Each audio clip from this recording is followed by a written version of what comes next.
বিসমিল্লাহির রহমানির রহিম। সম্মানিত দর্শক ও শ্রোতামণ্ডলী, আসসালামু আলাইকুম। আজ মসজিদে মজার একটি ঘটনা ঘটে গেল। আমি একটু বিলম্বে মসজিদে গিয়েছি, তো ইমাম সাহেবের সাথে সব রাকাত আমি পাই নাই। সেজন্য ইমাম সাহেব সালাম ফেরানোর পর আমি আমার ছুটে যাওয়া রাকাত আদায়ের জন্য উঠে দাঁড়িয়েছি। আর আমি ছিলাম মসজিদের পেছনের কাতারে একেবারে বাম দিকে।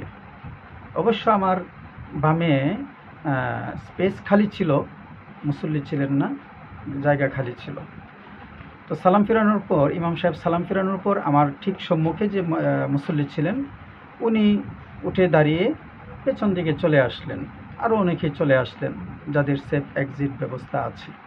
কিন্তু আমার ডান পাশের ছুটে যাওয়া রাকাত আদায়কারী ব্যক্তির ঠিক বরাবর সম্মুখে যে মুসল্লি ছিলেন, যিনি ইমাম সাহেবের সাথে সালাম ফিরিয়ে যথারীতি নামাজ শেষ করেছেন, তিনিও পেছন থেকে আসার জন্য ইতিউতি করছিলেন, কিন্তু তার কোনো সেফ এক্সিট ব্যবস্থা ছিল না।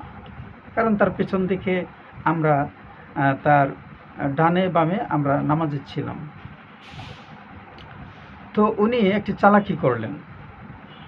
উনি যে নামাজির সামনে ছিলেন সেখান থেকে উনি ইমাম সাহেবের সাথে হাত তুলে দোয়া করতে করতে, দোয়া করা অবস্থায় পিছলে পিছলে পিছলে পিছলে আমার সম্মুখে এসে বসলেন এবং দোয়া শেষ করে উঠে দাঁড়িয়ে উনি পেছন দিকে চলে আসলেন।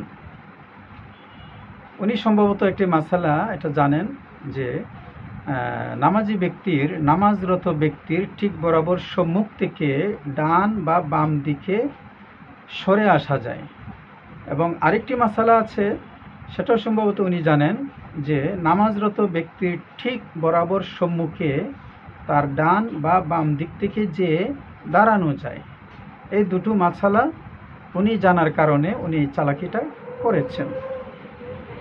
তবে আসলে উনি এই মাসালা দুটির আওতায় পড়েন না, বরং উনি সালাত আদায়কারীর ব্যক্তির সম্মুখ দিয়ে মুরুর অর্থাৎ হেঁটে যাওয়া, অতিক্রম করা, চলাফেরা করা যে নিষিদ্ধ, ফরবিডেন, সেই মাসালার আওতায় উনি পড়ে গিয়েছেন।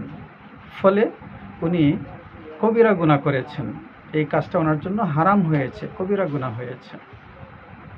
আচ্ছা, তাহলে ওনার সেফ এই সিচুয়েশনে ওনার সেফ এক্সিট সিস্টেম কি ছিল?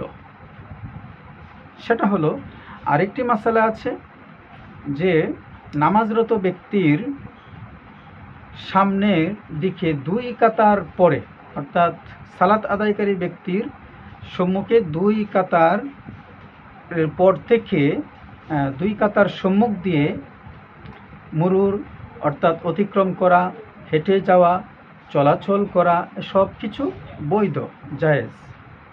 সুতরাং উনি যে কাজটা করতে পারতেন, উনি সেখানে দাঁড়িয়ে, উনি আগে যে মুসল্লির সামনে ছিলেন সেখানে দাঁড়িয়ে সোজা দুই কাতার সামনের দিকে উনি চলে যেতে পারতেন। যেহেতু তার সামনে 3-4টি কাতার ছিল, উনি সেজন্য উনি সরাসরি সামনের দিকে দুই কাতার সম্মুখে চলে যেতে পারতেন। অতঃপর উনি ডান দিকে হোক বাম দিকে হোক, যেদিকে উনি সুবিধা মনে করতেন সেদিকে উনি চলে যেয়ে এরপর সুযোগ মতো উনি পেছন দিকে চলে আসতে পারতেন।